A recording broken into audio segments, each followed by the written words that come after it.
Hello everyone, my name is Brady Skinner. I work for a recruiting agency called Career Group. So let's get right into it. What is a recruiting agency? In fact, better yet, what is recruiting? Every company, organization, foundation, etc., at one time or another needs to hire people for job requisitions. Maybe the employee left the company, or a company is growing and they're looking to add to staff. In many cases, these companies utilize recruiters to help fill these open roles. For example, the company I work for focuses on office-related roles. So it could be a situation where an investment bank like Goldman Sachs needs an analyst, or Twitter needs an office coordinator. All different industries, all different types of roles, but I think the point of this is what's unique about recruiting is that it's a skill set you can utilize and apply to any industry. So for example, technical recruiters, staff for engineers and programmers. Healthcare companies could be looking for frontline workers to battle COVID. Military, they have their own recruiters to find people for their individual and unique various branches. Schools use recruiters for substitute teachers. In fact, recently there's an NFL franchise, the Houston Texans, utilized an executive search firm to help find their head coach. Point is, it's a transferable skill set that you can use and apply to any industry. So how does this process work? Let's go back to Twitter for a second. Twitter is one of our clients. So as I'm sure you're aware, they've been in the headlines for the last several months regarding free speech. And specifically, it's Section 220 of the Communications Decency Act. So generally speaking, Section 230 provides immunity for website publishers from third-party content. It means they're not liable for tweets that are posted. But it doesn't mean that a company like Twitter doesn't have to provide oversight. One of the roles I was recently working on was called a trust and safety coordinator. These people oversee these tweets and make sure that they're following a certain set of guidelines. So once I have the details for this job, it's up to me to find the right people, the right resumes to submit to the client. My next step would be to post an ad on LinkedIn or on ZipRecruiter, LinkedIn, Indeed. Out of these, I use LinkedIn extensively because you can find passive candidates, you can post an ad. It's sort of the primary method for recruiting now. So people would respond with their resume if they're interested in the job. And if it's a match, after reviewing the resume, I set up a formal interview with this candidate. So I go over their work history, why they left their last job, what they're looking for in terms of compensation, what they're looking for in their future. And you gather this information, you put it together. At the same time, you're evaluating this individual to make sure they are a good cultural fit. Just because you have the right work experience doesn't always mean you're going to be the right fit for a certain company. You have to fit into the environment that currently exists within that company. Now this interview is complete with the candidate and it's the right match. I then write up a bio on everything I've talked about with this candidate. I submit it to the client, I submit it to Twitter, and now I'm hoping that where the hiring manager likes what they see in the resume, likes what I wrote in the bio, and I'm hoping it's going to be an interview. So let's say, for example, the company does like the candidate I submitted. I go back to the candidate, set up the interview, I prep this candidate. I tell them what kind of questions are going to be asked, what to wear, what to highlight on their resume. So I'm making sure it's my job to make sure the candidate is fully prepared. And at that point, candidate's off in the interview. And as soon as the candidate finishes, they provide me with feedback, how it went, what questions were asked. And basically, I'm trying to find out if it went well, if they're interested. And then what I do is I share that feedback with the hiring manager, with the client, in hopes that they're going to present an offer. That's what we're hoping for the next step. So once that's completed, the candidate starts their new job and you check in with this candidate, check in with the client to make sure things are going well, make sure there are no issues. You're basically running this entire process. Now, what do you do next? You have to find more business. So recruiting an agency is not just about placing people. It's about business development. It's about sales. You have to go and find new clients. To me, this is the most challenging and rewarding part of the business. There's no better feeling to get a new client, finding the right person for the job, and making sure it's a fit. So in a nutshell, that's recruiting. And there's more to it, but at a higher level, that's essentially what this industry is about.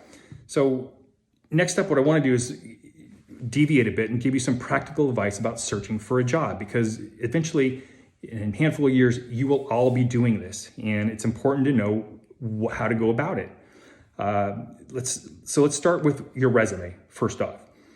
By the time you finish high school, you should have your resume put together. You never know when an opportunity might present itself, and you need to be prepared. If someone says, hey, send me your resume, and sometimes it takes a little bit of luck and timing, and luck is really when opportunity meets preparation. So if you're prepared and you're in the right spot, you have your resume ready, and you're always looking and keeping your eyes open, you're gonna be set.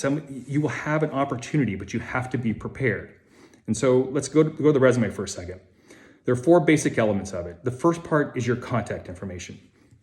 You should have your name, your email, your phone number, and a LinkedIn profile. So a couple things. Don't put your full address down. You're sending your resume to strangers, so they don't need to know where you live. You can add the city you live in, but not your physical address. If you don't have a LinkedIn profile, make one. It's pretty simple. You list your education or your work experience and a professional photo, something that's taken that looks professional, a shot of you that looks good. And keep it professional. It's a business networking website. This is not Instagram. And for your email, no unusual email address. Just, again, keep it professional. Next is your work history. I realize that many of you may not have a formal work history to put down in your resume, but be creative. Have you ever volunteered somewhere? Have you been a babysitter? Did you develop your own website? Were you a pet sitter, or have you tutored kids? There's so many things you can do that think back to what you've done and what can you put on a resume.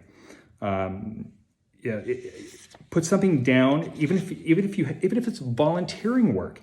That's something you can list on a resume if you're still in high school, if you don't have any formal work experience. I know that some of the local high schools offer class credit for volunteering and for community and school related functions. And aside from class credit, volunteering is something everyone should do. It's rewarding, and you're giving back to your community. I personally volunteer for the city of Pleasanton, and I've enjoyed it extensively. It's been a great way to network. And so look into that. And besides getting class credit, it feels good. Now, your work experience in your resume, when you're describing it, use 4 or 5 bullet points just to describe what you did. You're telling them in short sentences what you did on a day-to-day basis. The third is your education. Just list what you've achieved so far. If you're in college, but you haven't graduated, state the university you attend, your major, your expected graduation date. And lastly is your skills. These are hard skills, such as technical skills, Microsoft Office, Google Suite, or any of the databases you may have used. Now, the last piece is optional, but I like it. It's hobbies and interests. Maybe it's reading, hiking, knitting, working on cars, whatever you like to do. Add that to your profile. It gives some insight to who you are. And at this stage of your career, also resume, keep it down to 1 page. There's no reason the resume should, at this point in your life, should go over 2 pages. Interviewing. So if you're going in for an interview, don't go in blindly. Do research on the company. Know what they do. Know who the senior executives are. Research the person you're interviewing with. This is where LinkedIn is vital. This is a great tool for finding out where the person's from. And maybe you have a mutual connection. Maybe there's a background that you know that you can reference in the interview. It's simply about being prepared and doing your research. And another thing, interview for the job you're applying for. Don't ask when you're going to be promoted or anything like that. Just focus on that job. Let your work speak for itself. And if you're doing a good job, promotions will follow. I also want to hit on social media. Be careful what you post at this age. A picture of you that shows you in a negative light will follow you around like gum on your shoe. It doesn't go away. What you think is funny at 16, 17, 18 isn't so appealing to an employer when you're 24. There have been several times when I've had clients rescind offers after reviewing the social media posts and their history from a potential employee. So be mindful about what you're putting online now, because it will come back to you. And to sum it up, don't be concerned if you have graduated from high school or college and you still don't know what you want to do. I muddled around for 2 years after college until I stumbled in recruiting. And sometimes things just find you. But if you're not prepared, it's a real uphill battle. So there's no doubt we live in a competitive world. Find a way to separate yourselves from others, and don't ever give up. Perseverance will pay off. So that's it. And hopefully this will help you with your job search. If there are any questions about any of the information I've shared with you, or if you're having trouble just putting together a resume and you want some tips, I'm happy to assist you. The best way to reach me is probably email. So I believe I shared my contact information with the schools, but just in case, my first name is Brady. My email address is bskinner, SKINNER, at careergroupinc.com. I wish you all the best of luck in the future and enjoy the rest of the school year. Thanks.